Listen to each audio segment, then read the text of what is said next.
Hello, everyone's. I am here for American Horror Story Season 9, Episode 4. If you're new to my channel, welcome. If you're returning, you're a family member, you one of my peoples, welcome back. Now, y'all, this episode, we was just learning more and more things.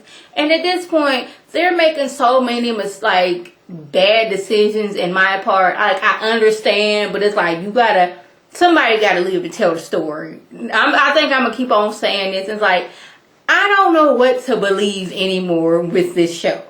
So, we start off in Montana. She is in charge of the exercise class.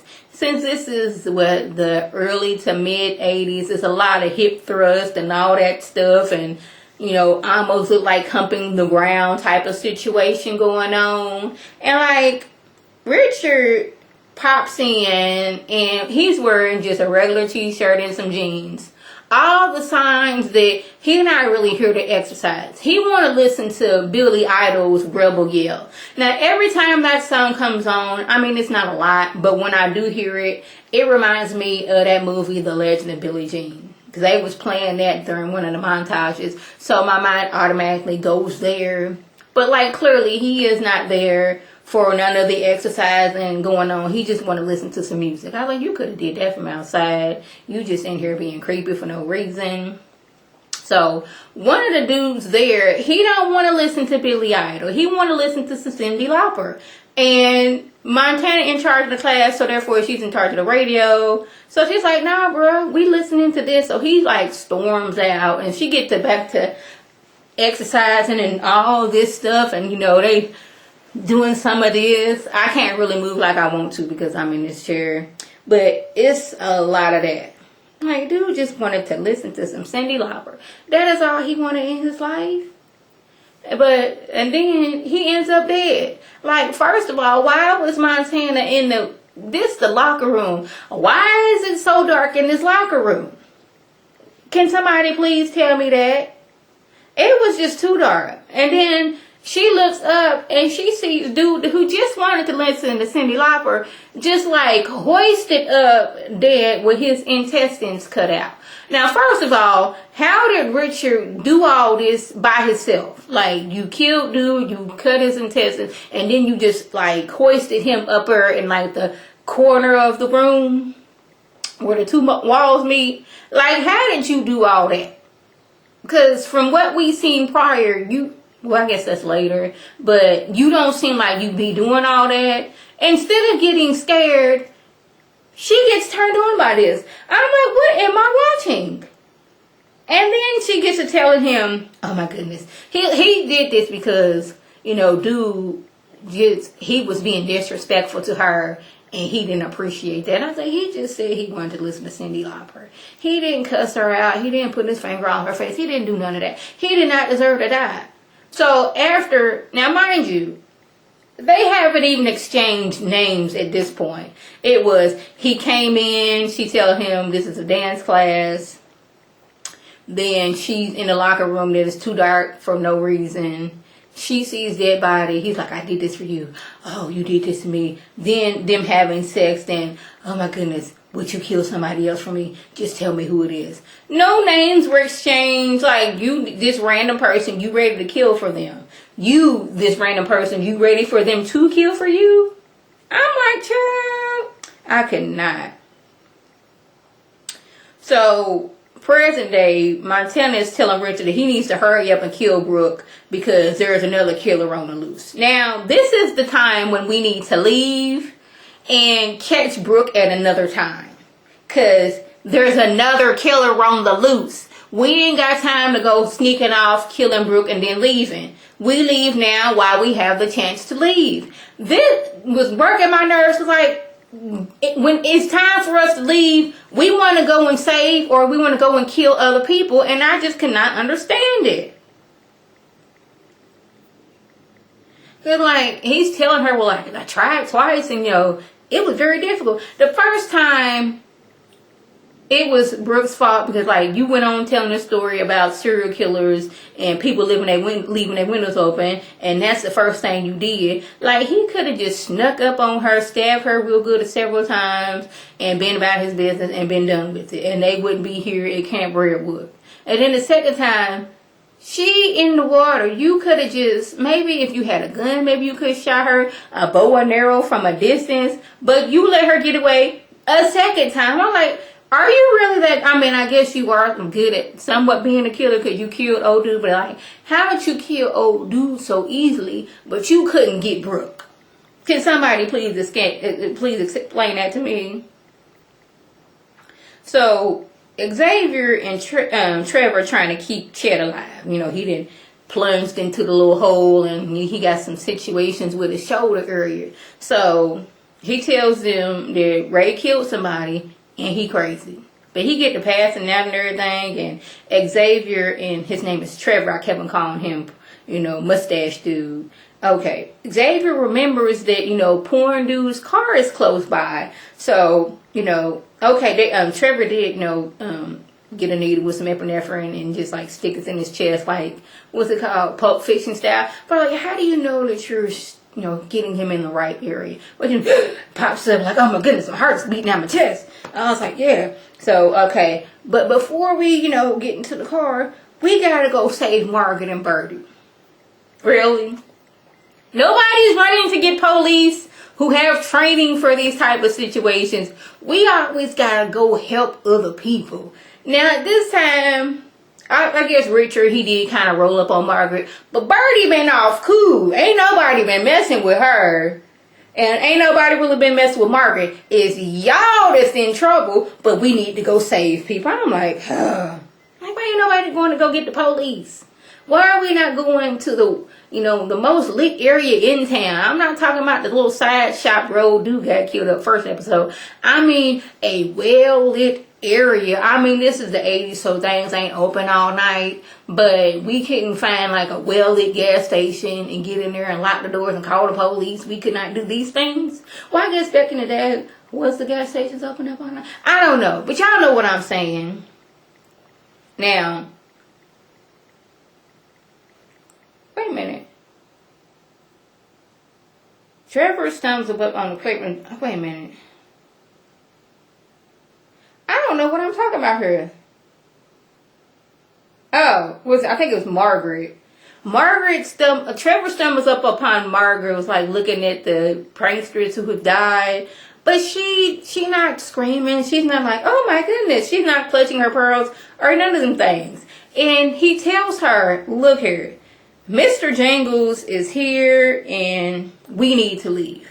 Like, we need to leave, like, yesterday. We needed to leave well before that. And I'm thinking, how long has this been? Because it seemed like we steady being nighttime. I mean, I guess a lot of stuff is going on, and at this point they running off adrenaline. It's just like, there'll be kids here in the morning, and I plan to make them happy. Girl, there is a serial killer on the loose. You want to bring these children to this? This what you telling me? Don't worry, I have a gun. Police have gun too. We can leave. Get police, come back, get all this stuff under control, then we can bring the kids in. But the further I watched the episode, I was like, I don't even think kids was ever going to come. So, now, we find out that Birdie knows Mr. Jingles because Xavier ran up to her like, Birdie, we need to get up out of here, you know, quick, fast, and in a hurry. And like, we hear Mr. Jingles jingling, and Xavier hides, but Birdie, she just so calm, like, oh, you came back. You want a sandwich? I'll make you a peanut butter and jelly sandwich. Oh, I remember, you don't like the crust on your bread. Oh.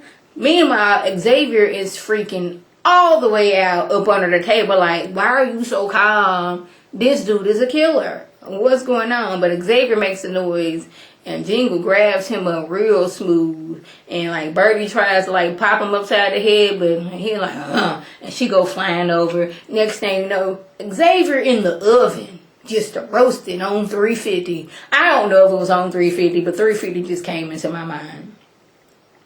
Now, Brooke, she out here running through the woods yet again. This is her role, to run through the woods, because this is a horror movie. She ain't failed as of yet, but she running through the woods. And this big old log with a spike on is just a swinging by.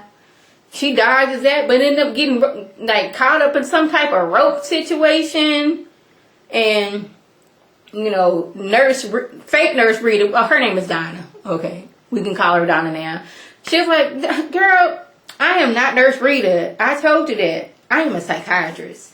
I let Jingles out because I wanted to study his habitat. And you just gonna be one of my test subjects. Ain't that a good thing, girl? She made it seem like you should be happy that I chose, to get Jingles out so he can kill y'all. You just being ungrateful right now. That's the way she was acting. I was like, child. Poet Xavier, he was over there cooking and blistering up. Getting cooked to death. And blistering up and like half dead birdie just pops up looking all creepy. I was like, ooh, no. Like, I have to watch the show with the lights on. I just have to. And I'll be here by myself too? No. Mm-mm. So she manages to get the little ladle and like pop open the oven, and he come falling out. He just blistered up, and he's like, I'm going to come back for you, Birdie. I'm going to go get help. You should have went help before, and you wouldn't be over cooking like a dog on Thanksgiving turkey. But that's neither here nor there. So she's like, hands him a knife, like, just go ahead and finish me off. And he's like, I can't do it. She's like, I'm almost dead now. I'm in pain. Just go ahead and take me all the way out. So this is what happens when, you don't go try to call the police and you try to handle things on your own. Like, we can escape from this serial killer. But when he's running off, he looking at his reflection and wherever he was looking at, I don't know if it was a mirror, was it an oven, wherever he was looking at, and he's like, my beautiful face. He didn't say that, but that's what I was thinking. Like, I can never be an actor now. This is the 80s, and they didn't have the best of plastic surgery. They had you looking out here all surprised. So, Montana comes upon Brooke hanging there, and she tells her, look her, who we thought was Nurse Rita, that's Donna. She crazy. And I need you to get me up out of here. She's like, okay, I can't get you down. I'm pulling with all my might on this little net situation that you're in, but I can't get you down. So she's like, I'll come back for help. You're so brave. I'm like, child. And this is when we flash back and we get the real Margaret. Now, I guess she was a counselor back in the 70s. And her and Jingles, they were friends. He looked out for her. She looked out for him. But the other counselors, was teasing them because of their friendship. And, he said he was he a bear and he gonna protect her and everything. And then, like, he kind of, like, hurts his hand, gets a splinter or something. And I'm like, you gonna take this man's hand and kiss it? That's unsanitary. Like, we knew about germs in the 70s. What are we doing? He says he'd do anything to protect her. Next thing you know, is a face-off between Richard and Jingles. And Brooke, she is the prize. So she's sitting there just hanging in this little net situation while these two are fighting. I was just like, child. While this was going on, Donna, she just in the bushes looking like, yeah, go ahead, Jingles. Go ahead, Jingles. And then Montana pops up like, I know who you are and what you did. So these two get to fight. And I'm like, we got two fights going on. Brooke sitting there life hanging in the balance. Richard gets a few cuts out of Jingles, but Jingles grabs him up and just shoves his head on this like stick that's hanging out the tree. And it reminded me of on Game of Thrones when, what was it, the Mount grabbed dude that was always like, I guess, one of Cersei's minions and just shoved his head into the wall and he died immediately. That's what it reminded me of. So now Richards is dead. But while these four are fighting in separate locations, Brooke didn't escape. She's like, I see y'all distracted right now. I'm going ahead and get up on out of here. Somehow, Montana managed to knock Donna out while all this is going on. So Margaret, and all the creepiness she is praying when Jingle comes in. She's talking about why did you come back? He was saying how he was subjected to all kind of electric shock therapy, his memory and mind had gone off. And now she's chastising him because he didn't do what he said he was going to do. He said that he was going, I don't know why I'm pointing at myself like I'm him. Ooh, got the hiccups. Ooh, excuse me, hiccups. You didn't say what you were supposed to do. You were supposed to kill those people, but you didn't do it. And I had to do it myself. Like, he still believes that it was him that killed all these kids. And she's like, you finally protected me when you took the fall from me, okay? back in 1970. That was me, boo-boo. And he's like, no, that was not you. Like, no, that was me. And she's like, I put that all behind me to come back here and make an example for the kids. But then you showed up, like messing things up. He tries to kill her, but she shoots him 3 times. I'm like, you were the wrong guy at the right time. Now, see, I think I told y'all this episode 1. I think Margaret killed those people and she set Jingles up. I just thought Jingles may have been in the area, but no, Jingles was a counselor there. Well, they did say that, but I don't know how he ended up killing. Was he responsible for killing dude? Did keep on popping back in and out of life?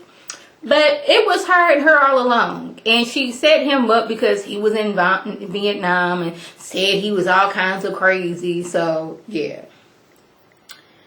That's what happened. It was not going to Margaret this whole time. Who going to, expect Margaret? Who's going to suspect her of being this like mass suicide, not mass suicide, but this multiple killer? I don't know what the words I'm trying to say, but y'all know what I'm saying. Like, who would thought she would be this mass murderer? We would think Jingles, because he kind of be having this creepy vibe going on. He was in Vietnam killing folks. He would be the prime suspect.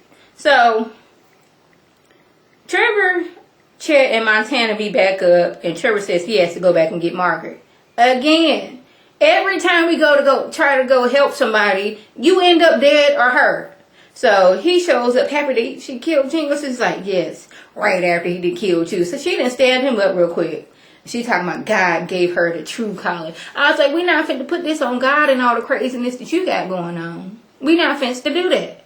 I want Jingles to come back and tear you all the way up. So Xavier and Jingles meet on some type of bridge. Xavier's about in and out of passing out and all things. They try to, to stab Jingles, and like next thing he passes out. Next thing you know, Brooke finds him. He's like, "What? Where am I at?" I guess Jingles feel like you almost dead anyway. You cooked from the inside out, so I don't really have to do nothing. Or maybe it was a hallucination. I don't know. And the group meets back up at the burning car. And Margaret shows up talking about, Jingles tried to kill me. But Trevor saved me and ended up getting killed too. Like, she keep on popping up smoothly and creepily and ain't nobody noticing it. Like, us, the audience, is noticing it. But I guess you got this adrenaline running, and on top of that, you scared. You not really peeping what's going on with Margaret. But I peeped at the first episode. Now, Donna wakes up in the woods, and she looks over yonder and sees, Richard with his tree break through his head, and it's all kind of whispering in the background. And he just pops back up smiling like, I'm back, y'all. And she's looking like, what in the world is going on here? See, this is I don't know what's going on in here in these woods type of situation, but people keep on coming back. This your fault. You just needed to see Jingles in his natural habitat, see him killing folks, and come to find out all this time. He killed some people in Vietnam. We know that. But he was cool after that. That was war. That's something totally different. This man was innocent this whole time. And they told him he was a killer so much that he actually became a killer. Who he killed now? He killed the orderly at the hospital. He killed the gas station, mechanic dude. He's killed Ray. He has killed the real nurse Rita. He's killed Richard. So you didn't make this man a killer, 'cause you crazy. So y'all, that was the gist. If I left anything out, by all means, comment below. Oh yeah, I forgot to mention why Montana has this hatred for Brooke. She blames Brooke because her brother was the best man at the wedding, and she believes Brooke slept with her brother, and that's why old crazy groom dude killed the brother, killed the daddy, then killed himself. That's why she got to go down. Oh, why did she get to live when she responsible for all this? I was like, you gonna end up dying trying to kill her, and she gonna be on top, getting swiveled away all these times. Y'all, that was the gist. If I left anything If I left anything out, by all means, leave a comment below. If you're new to my channel, welcome. Feel free to subscribe. It's free all day, every day, free 99. Make sure your notifications are on so my beautiful face puts up a video. You can click on it, you can like it, you can share it with your people. If you're returning, you a family member, you one of my peoples, welcome back. Y'all know what to do. Tell your people to tell their people to come over here and be one of my peoples. Now, this is Lady T signing off. Have a good one.